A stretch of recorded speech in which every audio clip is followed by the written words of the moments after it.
Ever since James Bond's inception in 1962, film audiences have enjoyed Bond's adventures, and female characters have always been a pivotal part to these narratives.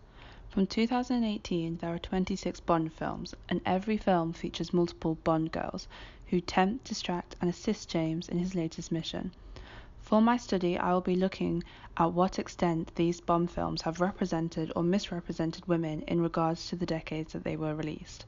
I will only be looking at 3 films: Dr. No, The Spy Who Loved Me, and Skyfall, which each were released in different decades and offer an interesting look at how the Bond girls were represented in these times. Firstly, we must ask the question, what is a Bond girl?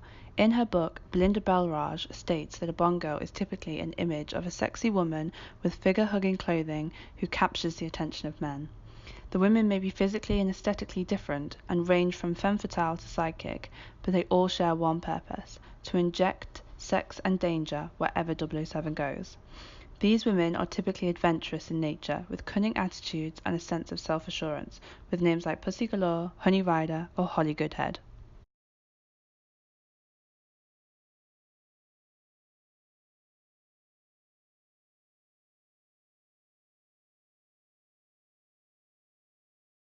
Who are you?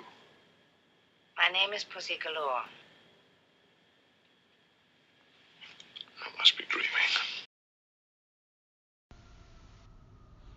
Another important aspect of my study is to define how the women, most specifically the Bond girls, were represented or misrepresented with regards to the decades that they were released. The decades in which the films were released play an important part in how the Bond girls are presented on screen, as the morals and values of that time period mold the characters into what we see. There is typically 3 Bond girls per film, with one character being considered the main Bond girl, who spends the majority of the film by Bond's side. As I defined earlier, the Bond girls are typically placed in the narrative to either seduce or to tempt Bond. Sex plays an important part of 007's own character development and the film's narrative. In his book, Shaken and Stirred, a content analysis of the James Bond films, Thomas Gore notes that Bond himself should promote stereotypical sexist male attitudes, especially when interacting with women. This is due to his creation reflecting the Cold War time period. This creates a relationship between Bond and the women that is based entirely on sex. In his study, Gore identified several key aspects that were needed to be a Bond girl. Overall, there have been 26 Bond films which feature 75 women who have been dubbed Bond girls. Gore found in his study that the majority, 72.3%, were Caucasian, 7.2% were black, 8.2% were Asian, 4.1% were Arab, 2.6% were Native American, 2.1% were Hispanic, 3.1% were coded as other, and 2.6% were not codable for ethnicity. This information clearly suggests that there is a defined model that the Bond girls must adhere to, and it allows for very little ethnic diversity. The first film that I'm going to look at for my study is Dr. No, the first ever Bond film, which was released in 1962. It is important to look at this film because it creates the blueprint for every Bond film later on. In terms of narrative, Dr. No was relatively simple compared to later films and featured 3 Bond girls: Sylvia Trench, Miss Tarot, and Honey Rider. Miss Tarot and Sylvia Trench are only passing moments in the film. Sylvia is Bond's girlfriend, who makes a fleeting appearance at the beginning of the movie, whilst Miss Tarot is a spy working for the villain, who sets a trap for Bond. However, he is smarter than her and dispatches of her very quickly, but not before they spend the night together. Their characters embody the Bond girl tradition. Their role in the film is simple. They are sexual distractions for Bond to play with. James Chapman notes in his book, A License to Thrill, that Sylvia Trench and Miss Tarot fulfill the brief that women are purely for decoration. Dr. No created the stereotypes for women to fall into. Chapman points this out and states that Dr. No is responsible for being overtly sexist and representing women as little more than disposable playthings for the dominant male hero, which was then adapted by later action films. In regards to Sylvia Trench and Miss Tarot, this is certainly true. The main girl in Dr. No is Honey Rider, who is played by Ursula Andress. Many people, including James Chapman and Belinda Balraj, have defined Honey Rider as the archetypal Bond girl. She set the boundaries for the women later to come. Her entrance in the film is iconic and has become a lasting image of the Bond films. Honey Rider's image is why the women in Bond films all have a similar look, Caucasian and slim.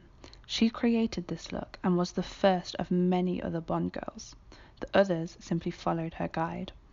In many ways, Honey Rider is why women in Bond were so misrepresented, especially in terms of their looks.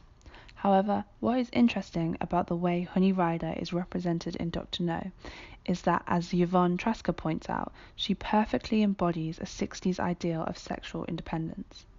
During the 1960s, a sexual revolution took place, where women started taking ownership of their bodies thanks to the introduction of the pill.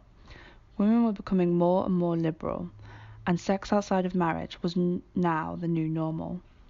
Honey Rider was one of the first characters to be depicted on screen in the 1960s who embodied this revolution. She openly sleeps with Bond at her own choosing, not just his.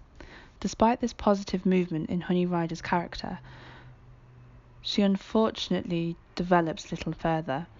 Throughout the film, Honey Rider simply follows Bond around, being the damsel in distress.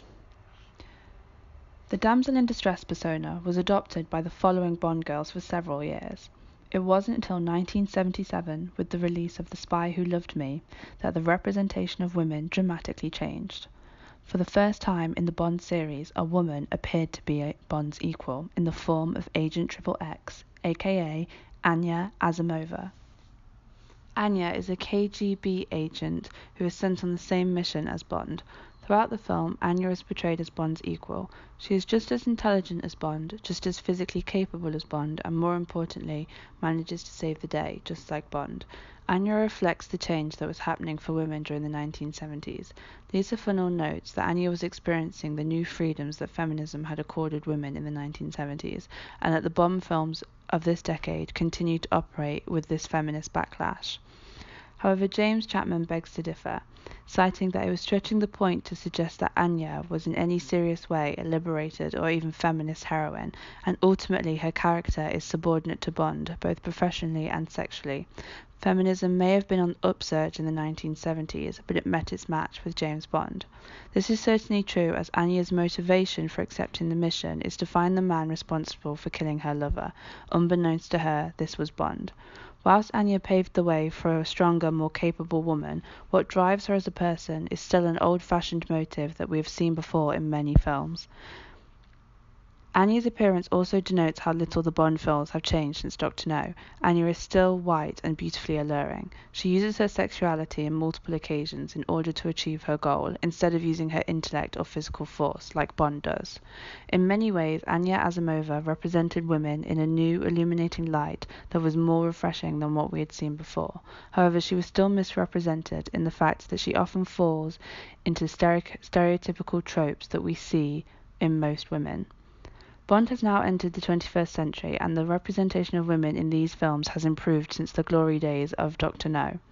Skyfall, made in 2012, is interesting to look at in particular because Bond has evolved in many different ways. There is a character called Eve, who in many ways is the 21st century's answer to Anya Asimova. Just like Anya, Eve is a spy working for MI6 and is paired with Bond to retrieve a stolen hard drive. Unlike Anya, however, Skyfall never sets out to make Eve Bond's equal, but instead a capable spy in her own right. Throughout the film, Eve seems like the better agent compared to Bond. She uses her intellect to think her way out of situations, instead of using force like Bond does.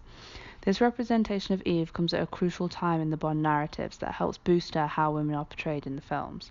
Throughout Skyfall, Bond is portrayed as an old and past his prime man who needs to be replaced with agents like Eve.